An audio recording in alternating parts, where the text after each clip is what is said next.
ఇంత మంచి కార్యక్రమానికి అందరూ కూడా అటెండ్ అయ్యారు. దయచేసి చెప్తున్నాను, మనం ఎవరిని కూడా జగనన్న డిజిటల్ బుక్ ఇచ్చాడే, ఆ డిజిటల్ బుక్లో అన్యాయంగా ఇంకోటి పేరు ఇచ్చేద్దామని చెప్పేసి అవ్వదు. నిజంగా మనకి అన్యాయానికి గురైతే, నిజంగా మన మీద దాడి జరిగితే, నిజంగా మన మీద కక్షతో తెలుగుదేశం పార్టీ వాడో లేకపోతే ఇంకోడో మన మీద కేసులు పెడితే ఈ డిజిటల్ బుక్లు మీరు నమోదు చేయండి. పూర్తిగా న్యాయం జరుగుతుంది అని చెప్పేసి మీ అందరికీ చెప్తూ, మన డిజిటల్ బుక్ రెడ్ బుక్ లాగా పచ్చ బుక్ లాగా ఉండదు. అధికారంలోకి వచ్చిన తర్వాత నిన్న మన చంద్రబాబు నాయుడు అసెంబ్లీలో మాట్లాడుతూ ఏం చెప్తున్నాడు, ఎవరైనా ఏ ముఖ్యమంత్రి అయినా అసెంబ్లీలో మాట్లాడుతూ ఉంటే సంవత్సరం అయిపోయింది, నేను ఈమెయిల్ చేశాను ఆమెయిల్ చేశానని చెప్తాడని చెప్పి చూసాం. ఏం చెప్తా ఉన్నాడు, పాడిందే పాడదా బాసిపడ దాసరా అని చెప్పేసి జగను జగను జగను ఎంత భయపడుతూ ఉందంటే, కూర్చుంటే జగను, నుంచుంటే జగను, పడుకుంటే జగను. అక్కడ ఉన్న 164 మంది ఎమ్మెల్యేలకి, మంత్రులకి, ముఖ్యమంత్రికి జగన్ నామ స్మరణ తప్ప ఇంకోటి ఏదన్నా జరిగిందా అని చెప్పడుతున్నాం. చంద్రబాబు నాయుడు ముఖ్యమంత్రి అయిన తర్వాత సంవత్సరం తర్వాత ఏం చెప్తాడు, నేను యూరియా కొరత తీర్చాను అని చెప్పగలను. రైతులు క్యూ లైన్లో నిలబడి చెప్పులు పెట్టి చెప్పులు అరిగిపోతా ఉన్నాయి, యూరియా ఇవ్వలేకపోయినా సవట సన్నాసులు ఈ ప్రభుత్వం, ఈ చంద్రబాబు నాయుడు యూరియా సమస్యనే పరిష్కరించలేకపోయావు, కనీసం రైతానికి గిట్టుబాటు ధర కల్పించలేకపోయావు, కనీసం రైతులకి ఎరువుల ధరలు తగ్గించి ఇవ్వలేకపోయారు. ఈ పరిస్థితుల్లో రైతన్న హలో లక్ష్మ అని చెప్పేసి అలాడుతూ ఉంటే సంవత్సరం రైతు చంద్రబాబు నాయుడు వాళ్ళ సమస్య పరిష్కరించలేకపోతా జగను జగను జగను. ఒక పక్కనేమో 17 మెడికల్ కళాశాలలు శరవేగంగా బ్రహ్మాండంగా మన హయాంలో, వైఎస్ఆర్ కాంగ్రెస్ పార్టీ హయాంలో జగనన్న 17 మెడికల్ కళాశాలలో శంకుస్థాపన చేసి 5 ప్రారంభోత్సవం చేసి అందులో వైద్య విద్యార్థులందరూ కూడా విద్యను అభ్యసిస్తూ ఉంటే, మనం కట్టిన మెడికల్ కళాశాలలో ప్రైవేటీకరణ చేస్తారు. సిగ్గుందా? సిగ్గులేని ఈ ప్రభుత్వం అసెంబ్లీలో కొత్తగా జగన్ జగన్ జగన్ ఒకటే చెప్తా ఉన్నాం, చంద్రబాబు నాయుడు పోతున్నాడు, జగన్ వస్తున్నాడని చెప్పేసి జనం సంవత్సరం కాలంలోనే మేము చెప్పట్లా. అసెంబ్లీలో లాబీల్లో ఆ ఎమ్మెల్యేలు అందరూ కూడా ఒకటి చూడ కొట్టుకున్నారు, పోతున్నారా మన ప్రభుత్వం అయిపోయిందిరా. ఎవడు నాకు చెప్పేవా, బోండా ఉమాయని చెప్పాడు, బోండా ఉమాయని చెప్పాడు.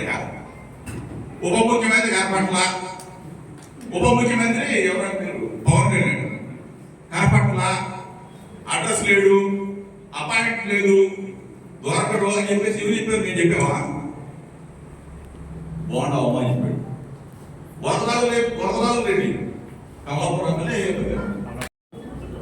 ప్రొద్దుటూరు ఎమ్మెల్యే వరదరాజు రెడ్డి ఏం చెప్పాడు, యూరియా కోసం క్యూ లైన్లో రైతులు నిలబడుతున్నారు, రైతులు నిలబడలేని పక్షంలో చెప్పులు పెడతా ఉన్నారు, సొమ్మసిల్లి పడిపోతా ఉన్నారు, యూరియా మొత్తం తీసుకెళ్లి బ్లాక్ మార్కెట్ అమ్ముకుతున్నారని చెప్పేసి మేము చెప్పామా?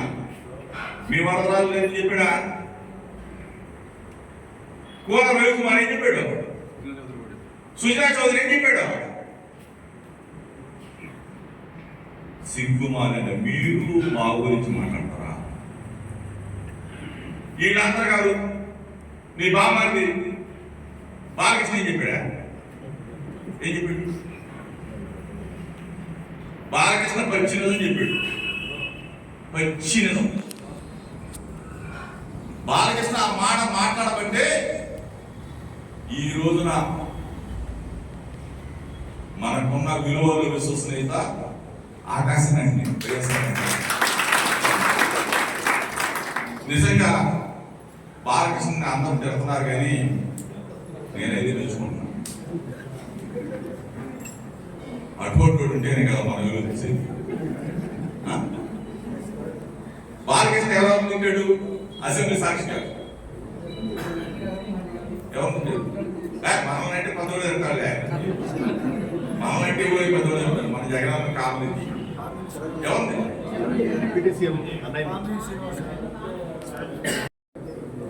మెగాస్టార్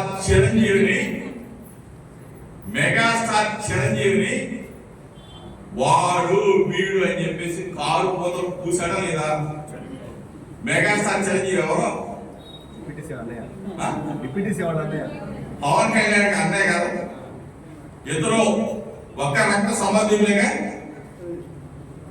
చీము నెత్తులు ఉంటే బాలకృష్ణ స్పందించి 3 రోజులైంది.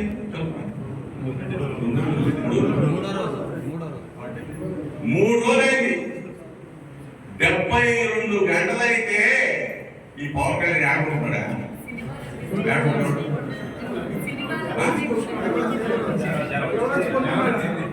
వైరల్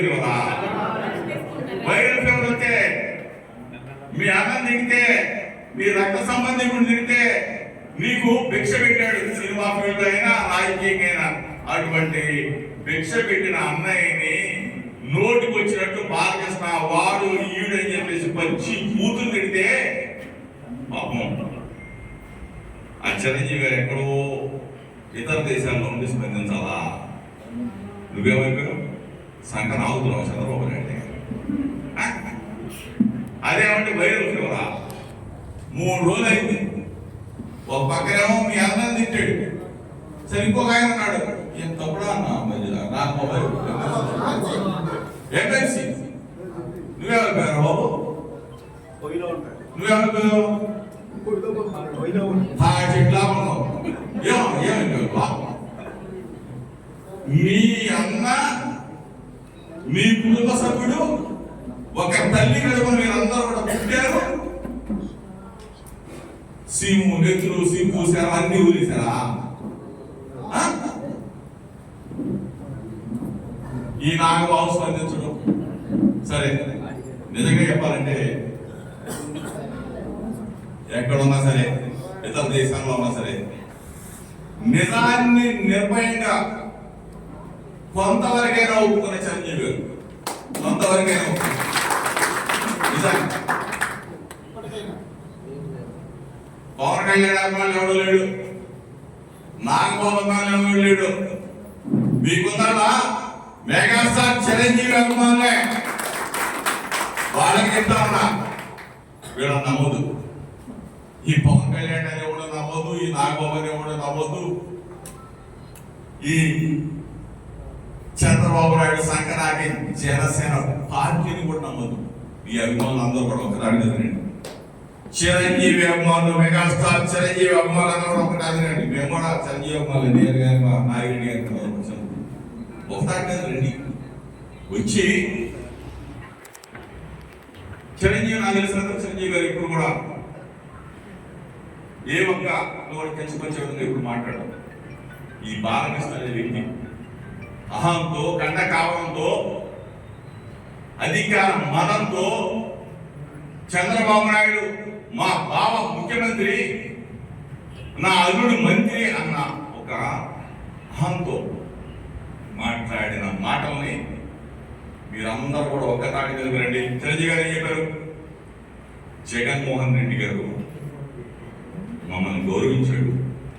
నేను నా భార్య వెళ్తే జగన్ గారి సత్యమణి ఇద్దరు వచ్చి సాధారణంగా ఆహ్వానించి మమ్మల్ని ఇంట్లోకి తీసుకెళ్లి భోజనం పెట్టి మమ్మల్ని సన్మానం చేసి మళ్ళీ కారు దాకా వచ్చి సాగరంగారని చెప్పి చెబితే ఇంత గొప్ప లీడర్ ఎవరైనా ఉంటాడా అని చెప్పి అడుగుతా ఉన్నాను. సినిమా పరిశ్రమలో అడగమండి, రాజమౌళిని అడగండి, సచివులు చెప్పిన అక్కడే ఆ రోజు కలిసిన నారాయణమూర్తి గారు ఏం చెప్పాడు వినండి, చిరంజీవి గారు ఏం చెప్పారు వినండి, మహేష్ బాబు అడగండి, ప్రభాస్ అడగండి. ఆ రోజున్న సినీ ప్రముఖులు విలువలున్నవాడు, విశ్వసనీయత ఉన్నవాడు జగన్మోహన్ రెడ్డి గారు వాక్కడే అని చెప్పి చెప్పినాడు.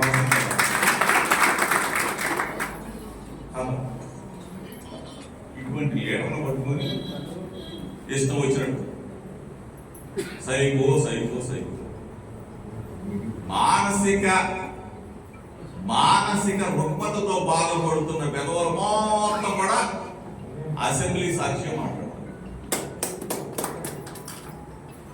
పిచ్చి హాస్పిటల్లో, మెంటల్ హాస్పిటల్లో వచ్చింది. బాలకృష్ణ మెంటల్ కేసు మనకు తెలుసు, సర్టిఫైడ్. చంద్రబాబు నాయుడు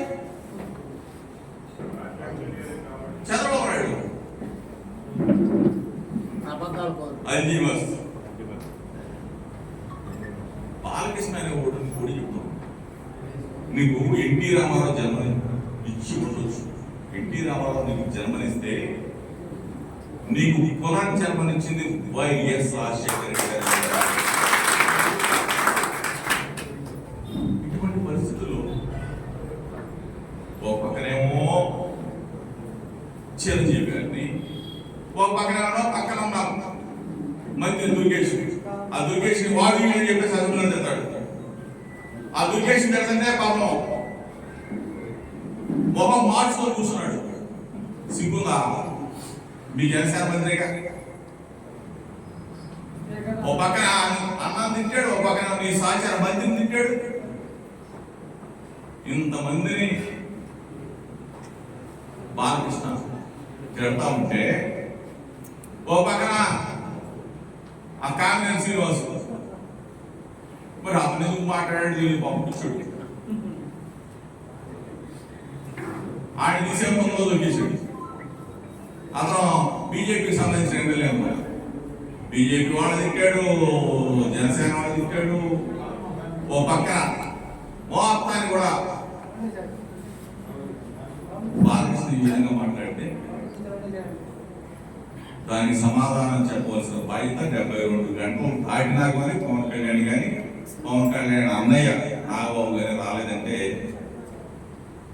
జనసేన పార్టీని తీసుకెళ్ళి, నాకు తెలిసినంత జనసేన పార్టీ అనేది ఆ కార్యకర్తలు కానీ నాయకులు కానీ ఈ పార్టీకే పవన్ కళ్యాణ్ వదిలేస్తుంది. ఎందుకంటే తోబుట్టుకుని తిడితే 72 గంటలు స్పందించకపోతే అదే చిరంజీవి గారు, జగన్మోహన్ రెడ్డి గారు ఆడి ముఖ్యం అని చెప్పి సర్టిఫై చేసిన తరువాత చిరంజీవి గారి అభిమానులు మొత్తం కూడా జగన్ బెటర్, జగన్ అన్యాయం కావాలని చెప్పేసి మెగాస్టార్ చిరంజీవి అభిమానులు మొత్తం కూడా రాష్ట్ర మొత్తం కూడా జనసేన పార్టీని వదిలిపరిచారు. ఈ పరిస్థితులు దయచేసి ఇక్కడ ఉన్న లీడర్లు చెప్తా ఉన్నా, మీతో పాటు ఉన్న కార్యకర్తలు చెప్పండి, కేసులకి కూడా భయపడదు. నాతో పాటు ఉండండి, నేను కాపాడకుండా రేపు మన ప్రభుత్వంలో మిమ్మల్ని నేను నిలబెట్టకుండా అధికారిక పదవులు ఇచ్చి సింహాసనం. నాతో పాటు 14 మంది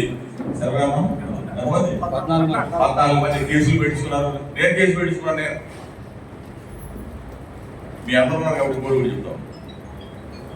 జగనన్న ప్రభుత్వంలో రేపు మన పరిపాలనలో మొట్టమొదటిగా న్యాయం పొందేది అధికారిక పదవులైనా లేకపోతే ప్రభుత్వానికి సంబంధించిన ఏ మేలైనా సరే నాతో పాటు ఫస్ట్ కేసు చంద్రబాబు నాయుడు దగ్గరికి నిరసన తెలియజేయడానికి వెళ్తే చంద్రబాబు ఇంటి మీద దాడి అని చెప్పేసి చిత్రీకరించి ఆ కేసులో ఎంతమంది ఉన్నారు? 37 మంది జగనన్న సైనికులకి ఫస్ట్ ప్రయారిటీ ఆ కేసులో ఉన్న వాళ్ళందరికీ కూడా న్యాయం చేస్తా అధికారి. నంబర్ 2 ఫస్ట్ కేసు అనుకుంటా ప్రభుత్వం వచ్చిన తర్వాత 14 మంది. వాళ్ళకి నేను చెప్పలా, లీడర్ చెప్పింది, ఇది జగన్ చెప్పిందే. 37 మంది ప్లస్ 14 మంది ఫస్ట్ నంబర్ 2 ప్రయారిటీ. అంటే దడవడం అనేది వైఎస్ఆర్ కాంగ్రెస్ పార్టీ కుటుంబ సభ్యుల రక్తంలో ఉండకూడదని చెప్పి చెబుతా ఉన్నా. ఏం చేస్తారు? ఎవరేం చేస్తారు? ఎవడేం చేస్తారు? అసలు మనల్ని ఆపే దమ్ము ధైర్యం ఎవరికైనా ఉందా? లేదు. అంటే మనం అటగోలుకి వెళ్ళాం. ఎక్కడ ఎవరో కొట్టడానికి వెళ్ళాం. దేనికి వెళ్తాం మనం? VTPS యాజమాన్యం, ఆ యాజమాన్యం వల్ల, ఆ ధర్మం వల్ల, ఆ కాలుష్యం వల్ల కొన్ని వేల మంది ప్రజలు అనారోగ్యాల, ఊపిరితిత్తులు, గుండె జబ్బులు, కిడ్నీ వ్యాధులు, చర్మ వ్యాధులు, మంచినీళ్ళు తాగాలంటే బూడిద, గాలి పీల్చాలంటే దుమ్ము, ఇటువంటి కోరంలో చిక్కుకుపోయేవాళ్ళ బాబు.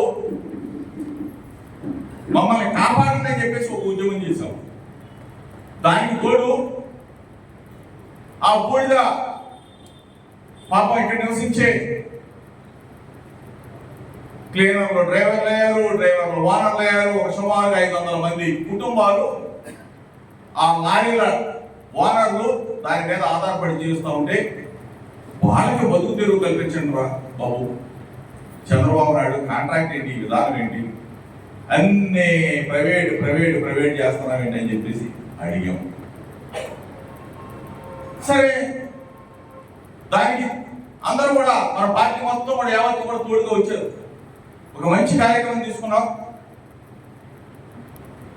దానికి తోడు నేషనల్ హైవే పక్కన కొన్ని వేల లారీల సంబంధించిన అక్రమంగా బూడిదని నిల్వ చేశారు. ఆ బూడిద మొత్తం కూడా పేదలైన లారీ వాళ్ళు చెందాలా అని చెప్పేసి ఒక ఉద్యమాన్ని తీసుకున్నాం. సరే, మేము బయటికి రాకముందే ప్రభుత్వ అధికారులైనా బయటకు వచ్చి ఆ డబ్బుని స్వాధీనం చేసుకొని పేదవాళ్ళకి ఇస్తారా లేకపోతే ప్రభుత్వం స్వాధీనం చేసుకుంటుందా చెప్పమని చెప్పాం. ఏ ఒక్కదానికి కూడా సమాధానం చెప్పకపోక మనం వైఎస్ఆర్ పార్టీ తరఫున మనం ఆందోళన చేస్తే మనం తీసుకెళ్లి అక్రమంగా కేసులు పెట్టారు, భవానీపురంలో పెట్టారు. సరే, స్థానిక ప్రజాప్రతినిధి కృష్ణప్రసాద్ నేనేదో అసెంబ్లీలో పొడి చేస్తాను, పగలు తీసేస్తానని చెప్పాడు. ఏం చేసేవాడు పవన్ రెడ్డి? ఏం చేసాడు? అసెంబ్లీకి పోయాడు. అసెంబ్లీకి పోయి ఏది మనం ఉద్యమం చేస్తేనే లేదా ఎవరైనా మాట్లాడతారా? అసెంబ్లీకి పోయి ఏమడిగాడు? కాంట్రాక్ట్ వదిలించలేకపోయాం. ఇక్కడ ఉన్న మన 500 మంది లారీ ఓనర్స్ కి న్యాయం చేయలేకపోయాం. అక్రమం బూడిద ఆపలేకపోయాం. అంటే మీరే కాబట్టి కాలుష్యం కోరలో చిక్కుకుపోయావా బాబు, VTPS యాజమాన్యం అసెంబ్లీలో అడిగితే వెంటనే జరుగుతుంది. ఒక సూపర్ స్పెషాలిటీ హాస్పిటల్ నిర్మాణం చేపిస్తారే, అది లేదు. అసెంబ్లీకి వెళ్ళి చెయ్యి కాల్చుకున్నాడు. ఏం కాల్చుకున్నాడు? ఆ మంత్రి ఏం చెప్పాడంటే, అరే బాబు, కాంట్రాక్ట్ ఎందుకు పెట్టామో నీ వల్లే కదా, అసలు కాంట్రాక్ట్ పిలిచిందే నీ వల్ల. నువ్వు అక్కడ అక్రమంగా యాష్ పోగు చేసి హైదరాబాద్ లారీకి టన్నులు అనిపేస్తున్నావు కాబట్టి అక్కడ నువ్వు నిల్వ చేసావు కాబట్టి ఆ బూడిద మొత్తం కూడా నేషనల్ హైవే మీద జనానికి ఇబ్బంది కలుగుతూ ఉంటే నువ్వేమో ఒక పక్కన దోచుకుంటా ఉన్నావు, ఒక పక్కన టెండర్ క్యాన్ చేయమంటావు. ఆ టెండర్ క్యాన్ చేసి కూడా ఏమంటాడు? నాకు ఇవ్వాలి, ఇది నాకే కనుక. ఇప్పుడు దాకా నాకేది రాలేదా? అసెంబ్లీ సాక్షిగా నాకు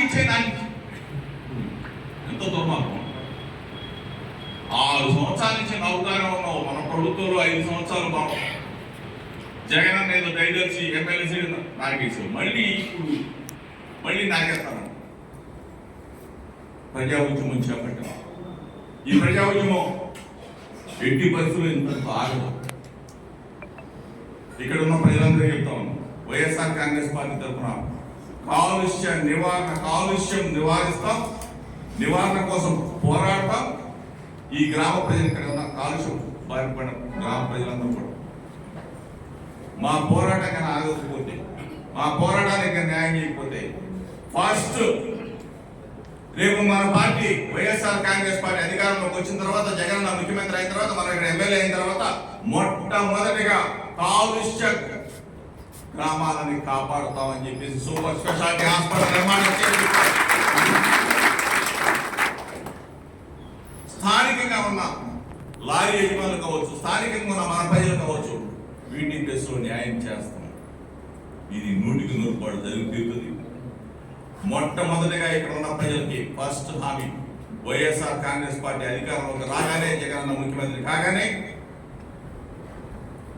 సూపర్ స్పెషాలిటీ హాస్పిటల్ ఉచితంగా ఇక్కడ నిర్మాణం చేసి మన గ్రామ ప్రజలందరికీ కూడా 7 గ్రామాల ప్రజలందరికీ కూడా ఉచితంగా వైద్యం చేయించే కార్యక్రమాన్ని మనం తీసుకుంటాం అని చెప్పేసి హామీ ఇస్తూ హైకోర్టు ఎన్నికలు ఎప్పుడు వస్తాయని చెప్పేసి వెయిట్ చేయాల్సింది తప్ప ఇక మన గెలుపు గురించి మీరు ఎవరు ఆలోచించి చేయదండి. ఆ పీఠంలో జరుగుతుంది. ఓకేనా? తొందర వేద్దాం.